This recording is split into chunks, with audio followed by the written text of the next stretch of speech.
So, what's your name? I'm sorry. My name is Joe Dorica. Joe Dorica, and we're right now in what town? In Dana Point, California.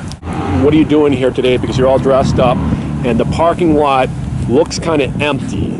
So, are you here to play tennis, I'm guessing? I'm here to play tennis. I'm here to hit against the wall. My tennis partner who doesn't let me down. Okay. Yeah. So why tennis? Are you a big tennis player? I started out loving tennis. It was my first love. And so what's your background experience when you say that? It just was in grade school, then in high school. I never did juniors or anything like that because it was just too much time devoted. I started devoting a lot of time to being an artist. Right.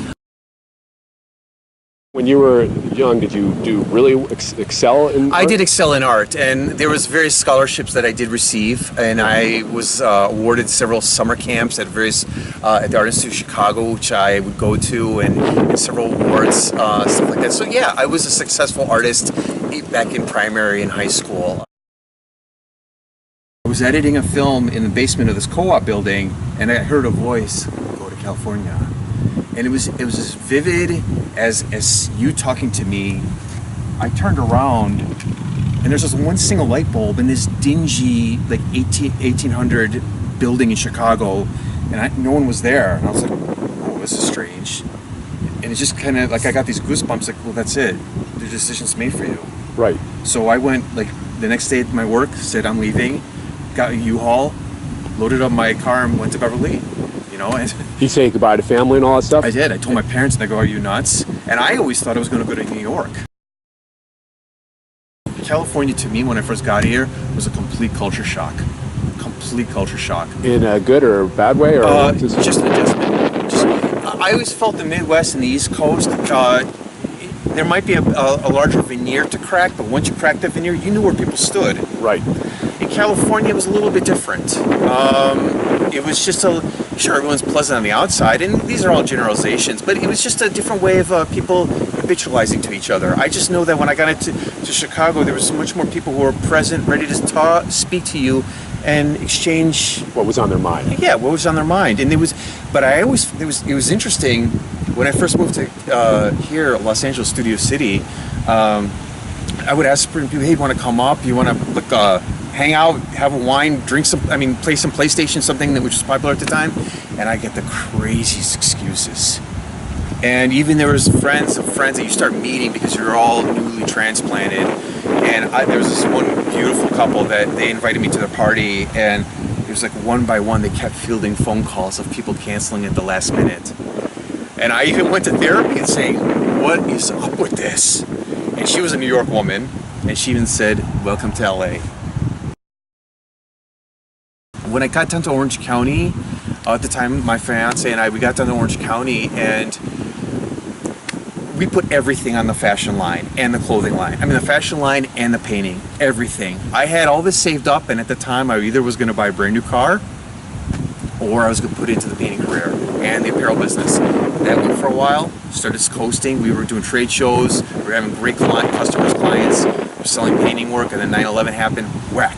Right. And we were forced to move, and so we thought, where were we going to go?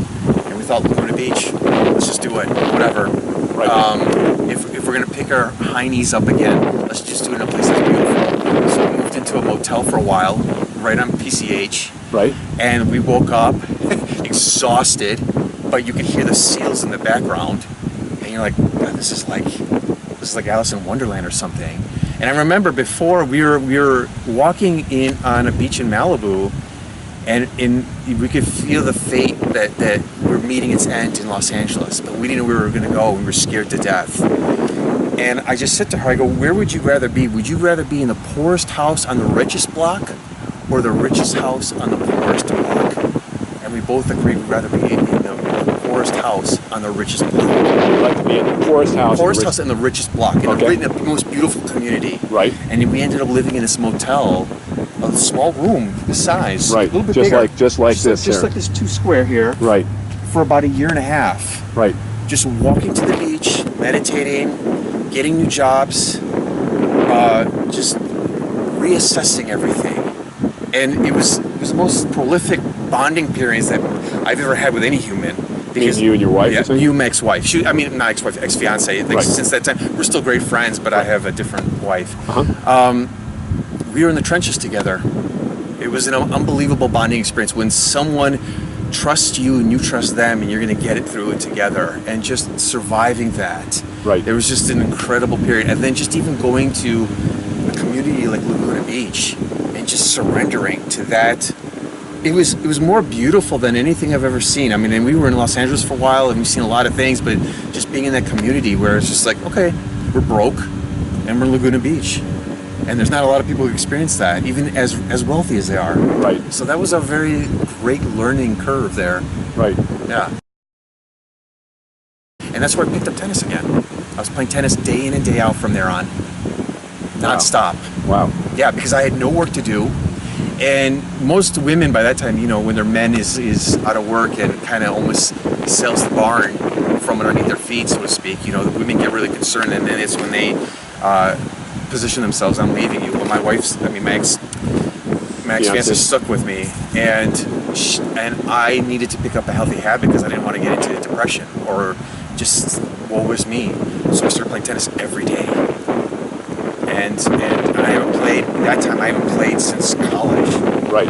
And so it started getting in my mind, and then she started believing in me because she knew that like I was generating healthy habits. And do you just pick up games and stuff like that around? Yeah, there's 2 courts that are by the Laguna Beach Festival of the Arts. You know, like right by where the canyon meets PCH. And that's just, if I kept going, that's where I'm going to hit it? Yeah, you'll see the Festival of Arts, and there's 2 courts right there, and there's always pickup games. Okay. They're not the best players, but they're always there, you know? And so it was friendly. I was socializing. I was by myself even when I was trying to pick up work. I was always setting up another tennis game, and my game was increasing, so was my confidence. I was getting more healthy. And, you know, when those endorphins starts kicking in, then your positivity starts happening to you. And then I picked up an incredible art director job. You know, which then gave me, they said, we want you to redesign our whole company identity, and we're going to give you this office, this corner office with view of, you know, of everything. And I was like, oh, you're kidding me. So a great tennis memory was, I was in my office, I was drawing this, because it was a company that did telescopes and rifle scopes, and I was completely redesigning the packaging. I was drawing all these deers with my hand, and then Agassi play Federer, and it was that one of their last matches where the wind was swirling like crazy, and both of them couldn't even hit a ball. Right. It was an epic match, and I just sat there and started crying. I just started crying. That it's just I can't believe that the feats That everything came through. Came around that way. That all of a sudden a company completely believes in your talents, gives you a complete corner office, says redraw, not just design, but just with your drawings, which that got me broke. You know, I lost everything because of my drawings. Right. And then this company says to you, because of your drawings, we want you to redesign everything. And then you're sitting there just listening to, because you couldn't even see it on the internet back then, just listening to Agassi and Federer play, hearing those sounds, it just gave me goosebumps of all those things I loved, because I was rediscovering tennis again. I was just rediscovering drawing again, and I just sat there crying. And I was just like, this is amazing. Okay, I'm gonna. That was high five for overcoming. All right, I guess I could probably sit here for hours, Yeah. but that was a great story. Yeah. Thank you for sharing that. No problem. Joe DeRica. I'm just an artist designer that owns a clothing label and sells paintings. It was really nice meeting you. Likewise.